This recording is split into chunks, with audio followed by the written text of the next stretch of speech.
ኣብ ትግራይ ደመና ኹናት አንጽላልዩ ኣብ ዘለሉ ሰዓትን ምስ ፌደራል መንግስቲ ዘሎ ወታደራዊ ምትፍናና በዝለዓለ ብርኪ ኣብ ዘደየበሉ ህጹጽ እዋን ብሔራዊ ክልላዊ መንግስቲ ትግራይ ንመላእ ትግራይ ብወግዒ ብማእኸላይ ኮማንድ ንምምሕዳር ዘኽእሎ ሓድሽ ህጹጽ ኣዋጅ ዕላው ገይሩ ኣዝዮም ተረርቲ ዝተባሃሉ ሕግታት ኹናት እውን ሒዙ ወፂሎም እዚ ናይ ህልውናን ድሕነትን ዝተባሃለ ኣዋጅ ንትግራይና ብፍጹም ማእኸላይ ኮማንድን ወታደራዊ መግዛእቲ ዘሰጋግር ምዃኑ ይግለጽ ኣሎ። በዝርዝር ክንርኦና ሰራዊት ብልጽግና ሰፊሕ ምንቅስቓስ ሓይልታትን ከቢድ ኣጽዋራትን ናብ ዶባት ትግራይ ከም ዘጸግዐ ተረጋጊጾም በኣንፈት ሰሜን ምብራቕ ትግራይ ሓደሽቲ ወታደራዊ ምንቅስቓሳት ማዕቢሎም ኣለዉ። እዚ እውን ክቐርብ እዮም። ፕሬዝደንት ኢሳያስ አፈወርቂ ህጹጽ ዝተባሃለ ሃንደበታዊ ጉዕዞ ናብ ግብጺ ኣካይዶም ኣስመራን ካይሮን ብሎም ዕለት ኣዘራራቢ ስምምነት ከም ዝፈረሙ ተገሊጹሎም ጸጥታ ቀርኒ ኣፍሪካን ቀይሕ ባሕርን ኣካል ሃገራዊ ድሕነት ግብጺ ምዃኑ እውን ተረጋጊጹሎም እዚ ከምዚ ኢሉ እናሃለወ ብሎም ዕለት ሑቲ ኣብ ልዕሊ እስራኤል መጥቃዕቲ ፈጺሞም እቲ ዕጡቕ መራኸብ እስራኤል ብቀይሕ ባሕርን ከይሓልፋ ሙሉእ እገዳ ኣውጅሎ በዝርዝር ክቐርብ እዮም። ፕራይም ትግርኛ ሰብስክራይብ ላይክ ሸር እንዳገበርኩም ተኸታተሉና ናይዚኦም ካልኦት ዝርዝር ምዕባለታት ሕዚ ክነስምዐኩም ኢና። ነዚ ቪድዮ እዚ ድማ ላይክ ገይርኩም ጀምርዎ። ሓሳብ ርእይቶኹም ድማ ከም ትልሙድ ኣብ ኮሜንት መሆ ሳንዱቕ ክትህቡና ትኽእሉ ኢኹም። ኣብ ትግራይ ደመና ኹናት አንጸላልዩ ኣብ ዘለሉ እዋንን ምስ ፌደራል መንግስቲ ዘሎ ወታደራዊ ምትፍናን ናብ ዝለዓለ ብርኪ ደይብሉ ኣብ ዝበሃሉ ዘሎ ህጹጽ እዋን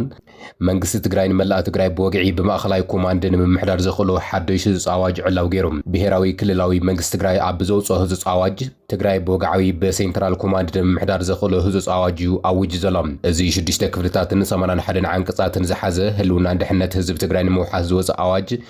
ንኣቦ እምበር ሕወሓት ዝኾነ ዶክተር ደብረጽዮን ገብረ ሚካኤል ኣዘራራቢ ስልጣን ሂብዎሎም።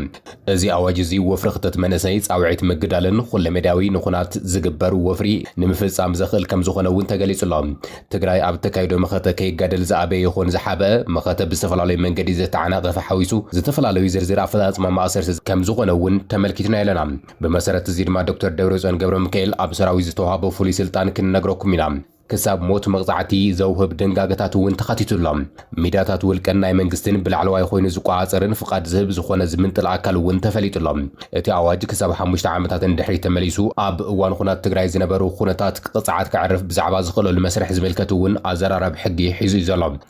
እዚ ትግራይ ትመሓደረሉ ህጹጽ ኣዋጅ ትግራይ ትመሓደረሉ ናይ ኩናት ኣዋጅ ድዩ ዝብሉ ሕቶታት እውን ይለዓልዮም ዘሎም። እቲ ብወግዓውያን ሰነዳት ተረጋጊጹ ዘሎ ዝርዝር ትሕዝቶ እቲ ኣዋጅ ኣገደስቲ ኮይኖም ዝረኸብናዮም ዓንቀጽ 8 ዓንቀጽ 17 ዓንቀጽ 47 ዓንቀጽ 44 ካልኦት ከም ዝስዕብ ብዝርዝር ኣቕሪብናልኩም ኣለና። ፈለማ ግዱድ ሓፈሳ ዝምልከትን ናይ ምእሳር ጽኑዕ ውሳነታትን እቲ ረቂቕ ኣዋጅ ኣብ ዓንቀጽ 8 ዘቐመጡ ዓቕሚ ዘለዎም ዜጋታት ትግራይ ናብ ወታደራዊ ኩናት ንኽሳተፉ ብሕጊ ዘገድድ እዮም። ብመሰረት እዚ ድማ ዝኾነ ይኹን ትግራዋይ ዕድሚኡ ኣካል ኩነታቱ እናፈቐደሉ ኣብ ሰራዊት ትግራይ ክኣቱ ክጋደል ወይ እውን ኣብ ደጀን ኾነ ኣብ ግንባር ግቡእ ከማልእ ተሓቲቱ እንተዘይፈጺሙ ካብ 10,000 ክሳብ 50,000 ብር መቕጻዕቲ ገንዘብ ይቕጻዕ። እዚ ገንዘብ እዚ ክኸፍል ፍቓደኛ ዘይኾነ ሰብ ድማ ብማሕበራዊ ቤት ፍርዲ ኣቢሉ ኣብ ትሕቲ ማእሰርቲ ንኽውዕል ይግበር ይብል እቲ ኣብ ዓንቀጽ 8 ዝተቐመጠ ሕጊ። ብተመሳሳሊ ዓንቀጽ 17 መኸተ ምትዕንቃ ኣብ ዝበሎ ሕጊ ካብ ኣገልግሎት መኸተን ምህዳም ዝሓበአ ዝሃደመ ወይ እውን ንሰራዊት ክሃድሙ ዝተባብዐ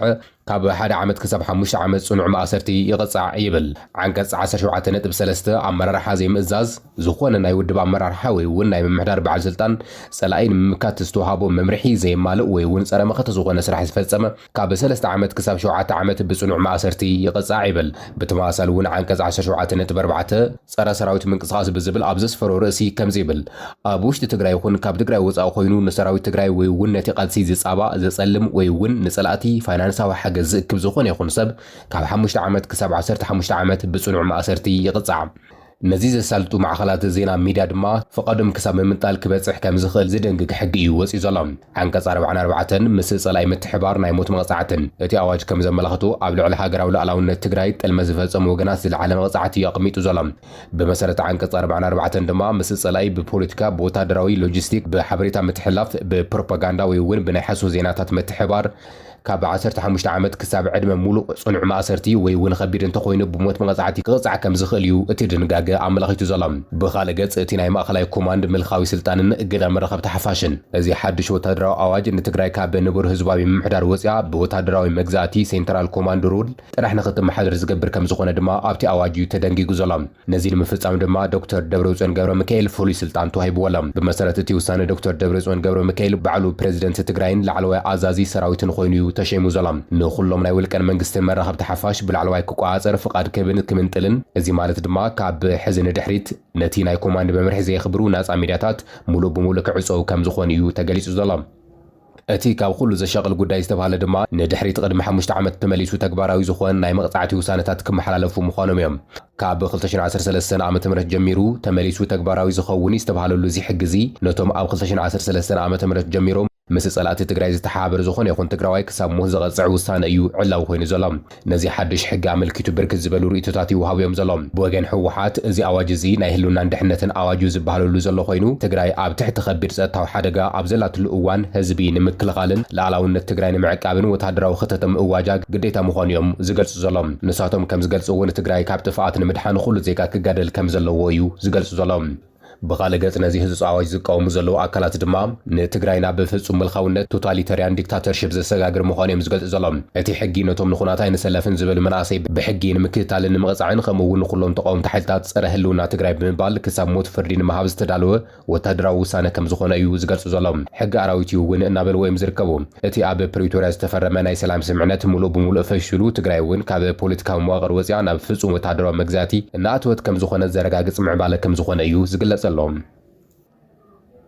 سراوت فيدرال سفيح من قصاص حيلتاتن خبرتي أزواراتنا بأبعلان كالوان جفراني كايد كمزولو تقليسهم أب منغو تريفن فيدرال وحيلتاتن زلو تدرى مسحاب نابزل على بركي أبز سقاقر لزلو أوان سراوت بلزقنا بأنفت كل العفار حدشو تدرى سفيح ناي سراوت من قصاص كايد كمزولو تقليسهم بمسارات كابتي كابي استرخوا بمنجتات حبريتات اتي من قصاص ازي سمير مبرق زكايدو زلو اكالتي تግራይ ናይ مخباب استراتيجي مخانيم زገልጹ ዘሎም ኣብ ዝሓለፈ ቀዳማይ 29 ጉንበት 2018 ዓመተ ምህረት ቅድሚ ሕዚ ኣብ ክልል ዓፋር ዘይነበረ ብርክ ዝበለ እዚ ሰሜን ምብራቕ ዝተባሃለ ሰራዊት ፌደራል ካብ ንግሁ 11 ፈረቓን ጀሚሩ ናብ ኣንፈት ካልዋን ኣውራ ከምኡውን ናብታ ስትራቴጂካዊት ከተማ ጭፍራ ብምግዓዝ ዓሪዱ ከም ዘሎ ሓበሬታታት ኣመላኺቶም ኣለዉ ብፍላይ ድማ ካብታ ምስ ትግራይ ትዳው ደባዊት ከተማ በዓላ 15 ኪሎ ሜትር ድሕሪት ርሕቀት ኣብ ትርከብ ናይ ፌደራል سراويت معسكر كام تقميت وزنبر السراويت أبز حزو وانا بحدا ما أخلت أكيبو كم دشك آخم وون مورتر زبلو نايقوج اللي خبرتي مسارتات ببزحي تعاتيق من قصاصات يقبر مهلا وتعازيبنا لنا كبل فلفلات حبيرم ازي من قصاص ازي بناي لوجستيك مسند أساس تدقف مخانون خلت تسحبتي وتدرو مخاينات عطوقات حلتات ملشا عفار زخونو كلبن سنكن سعنن كاب أبعلات بقيسن أبعن فتون ساكو قعازا كمزو على نايتكوابي منجتات آرقا قيسم اللهم ازي سفيحنا حلتات سراويت فيدرال من قصاص مستي زحلف سوني قنبات 24 ዓመተ ምህረት ብምኽንያት መረፃ ኣብ ደቡብ ወረዳ ሰውሓ ሳዕስዕ ኣብ መንጎ ክፍለ ሰራዊት 15 ትዴፍን ምልሻ ዓፋርን ዘጋጠመ ምስሓብን ወታደራዊ ግጭታትን ዝተኣሰረ ምዃኑ እውን ፍልፍላት ይገልጸሎም መንግስቲ ፌደራል ምብራቃዊ ዶባት ትግራይ በዓላን ጭፍራን በከበርቲ ሓይልታት ክኸብብ ከም ጸንሐ ህዝቡን ቀጺሉ ከም ዘሎን ካብ ወገን መንግስቲ ትግራይ ተደጋጋሚ ክስታት ክስምዑ ጸኒሖም እዮም መንግስቲ ፌደራል ዋላ እኳ ነዚ ወግዓዊ ምላሽ ኣይሃበሉ ትግራይ ንምውጋእ ይኹን ወታደራዊ መጥቃዕቲ ንምውሳድ ዝኾነ ይኹን ድልውነት ከም ዘይብሉ እዩ ዝገልጽ ዘሎ ፕሬዝደንት ኢሳያስ አፈወርቂ ህዝብ ዝተባሃለ ሃንደበታዊ ጉዕዞ ናብ ግብጽ አካይዶም أسمران كايرون بلو معلات الزرارة بسمعات كم فرمو تجلس لهم صدق قرن أفريقيا قيح بحرن أكل هجراوي دحنة جبز مخانون ترجع صلام أب منجو إثيوبيان إيرتران وتدرور عادي أبزل على بركبس حلو أبزل الهزوز أوان بريزنت إسياس أفوركي بهاندبتنا بكايرو بمقعز مس بريزنت عبد الفتاح السيسي ترخيبو الزرارة بي نحبار زت كم زكايد ترجع صلام زير كبزي أبلع البوليتيكان صدقون مس أي قرن أفريقيا عبس لالو زين سلالو وانا يفس أمخوين لهم صدق قرن أفريقيا كم أكل هجراوي دحنة جبس مخانو بريزنت جبسي تزارب لهم عبد الفتاح السيسي نسلامن مرجعن كمعقاب كم أكل هجراوي دحنة جبسي زوسر مخانو بوجع بمجلس جبسي نلالونتن جزء وحدنتن إيرتران مدقاف زلوات ونع مرجسي كم ترجع دماتي بريزنت تزاربهم قلت يوم مرحتي بتوسخي بزعباتي أب السودان زكير زلو الدماء وخنات حد بعمقوت بمزتاي نلالون تحدنا السودان جنرال عبد الفتاح البرهان زمرح خلتي أوي دقفهم كقصلو تسمع معن كم زلو في الفلات حبريتا جليسهم بريزنت إسياس أفوركي بوغنو جبسي نلمعات إيرترا بفلاي دماء أب صلاتات ساعات مقعزي عدنات قبرو زلا قطواوي وفري كم زنقد بمقلاص خلتي أو زمدنات خلتين هاجرات أو زل على بركي كم زلو أيو تزاربو زلام بتوسخون اتي الزرارة بيستوهالن هلونا أفدق بحري أديس أبا بحبارن مفيشال زعلم مسمعنات كم سفرهم متقليس اللهم زوم خلت مرحت زيوم إثيوبيا أب قيح بحري كتا أفدق بحري مونان بفلاي دما مس سوماليلاند زفرمتو مذكر سمعنات زقابرتو من قصاصن للعلاونة جزاتا وحدنتن هاجرات زجز أرى سلام سقومتي بمبال بصنع خوني نمالهم ኣብ ዝሓለፉ ሰሙናት ሚኒስትር ጉዳያት ወጻኢ ግብጺ በድር ዓብድላጢ ኣብ ኣስመራ ኣብ ዑደት ኣብ ዝገበረሉ እዋን ኣብ ገማግም ባሕሪ ዘይርከባ ሃገራት ኣብ ቀይሕ ባሕሪ ኣብ ዝኾነ ዓይነት ስምዕነት ናይ ምእታው መሰል የብለን ዝብል ተሪር መጠንቀቕታ ኣመሓላሊፉ እምባሩ ዝዝንጋዕ ኣይኮነን እዩ። በድር ዓብድላጢ ቀደም ምስ ማዕኸላት ዜና ስዑዲ አልዓረቢያ ኣብ ዝገበሮ ቃለ መሕተት ኢትዮጵያ ክሳብ ምጽኣት ዓለም ወደብ ኣልቦ ኮይና ክትጸንሕ እያ ምባሉ ንመንግስቲ ፌደራል ቆጢዑ ከም ዝነበረ እውን ይዝከር እዩ። እዚ ፕሬዝደንት ኢሳያስ ኣፈወርቂ ናብ ካይሮ ዘካየዶ ሃንደበታዊ ጉዕዞ ናይ ዲፕሎማስያዊ ጉዕዞ ምስቲ ኣብ ኢትዮጵያ ዝፍጠር ዘሎ ከቢድ ወታደራዊ ተነካእነትን ቀጥታዊ ምትእስሳር ዘለዎ ምዃኑ ብዙሓት ይገልጸሎም።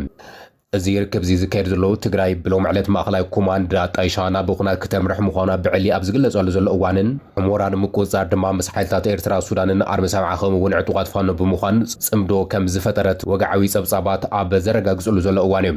በቲ ካልእ ሸነኽ ድማ ቀዳማይ ሚኒስትር ኣብይ ኣሕመድ ድምፂ ድሕሪ ምሃቡ ንማዕኸላት ዜና ኣብ ዝሃቦ መግለጺ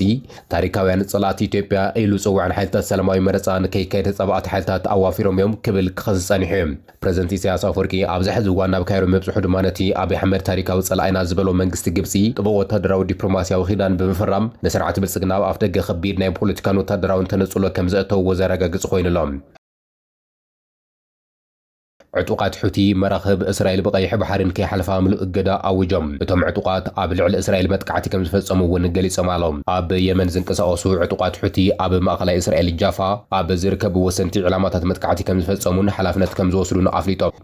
ብተወሳኺ ድማ ናይ እስራኤል ናይ ባሕሪ መራኸቢ ቀይሕ ባሕርን ከይጓዓዛ ምሉእ እገዳ ከም ዝኣወጁ እዮም ዕላው ገይሮም ዘሎም። እቲ ዕጡቕ ጉጅለ ኣብ ናይ ቴሌግራም ገጹ ዘውፅኦን ማዕኸል ዜና አልጀዚራ ዝጠቐሶን መግለጺ ከም ዝሕብሮ እዚ ምንቅስቓስ እዚ ምስቲ ኣብ ማእኸላይ ምብራቕ ዝካየድ ዘሎ ዞባዊ ግጭት ኣሰር ከም ዝኾነን ንዝኾነ ይኹን ተጻብኦ ብዝምጥን ደረጃ ምላሽ ንምሃብ ዝዓለመ ከም ዝኾነን እዩ ተገሊጹ ዘሎ።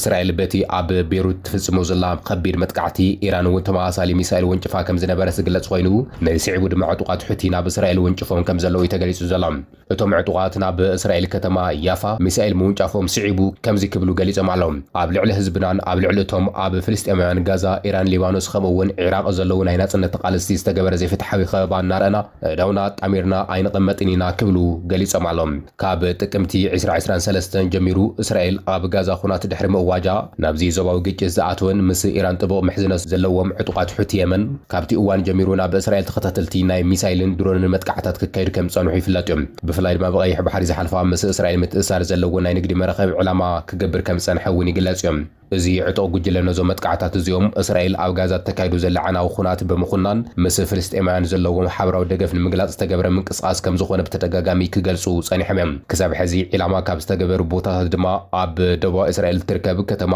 ኢላይት ንዓለም ለኻዊ ንግዲ ወሰንቲ ዝኾኑ ናይ ባሕሪ መተሓላልፊ መስመራት ይርከብዎም እዮም። ካብ የመን ዝተተኮሱ በዝሒ ዘለዎ ሚሳይላትን ድሮናትን ብናይ እስራኤል ናይ ኣየር ምክልኻል ስርዓት ብሓይሊ ባሕር ኣሜሪካ ብመሻርክቲ ወታደራዊ ሓይሊ ዝፈሸሉ እኳ እንተኾኑ ገሊኦም መጥቃዕታት ግና መጠነኛ ዕንወት ከም ዘብጽሑ ካብ እስራኤል ዝወፁ ዘለዉ ሓበሬታታት እዮም ኣመላኺቶም ዘለዉ።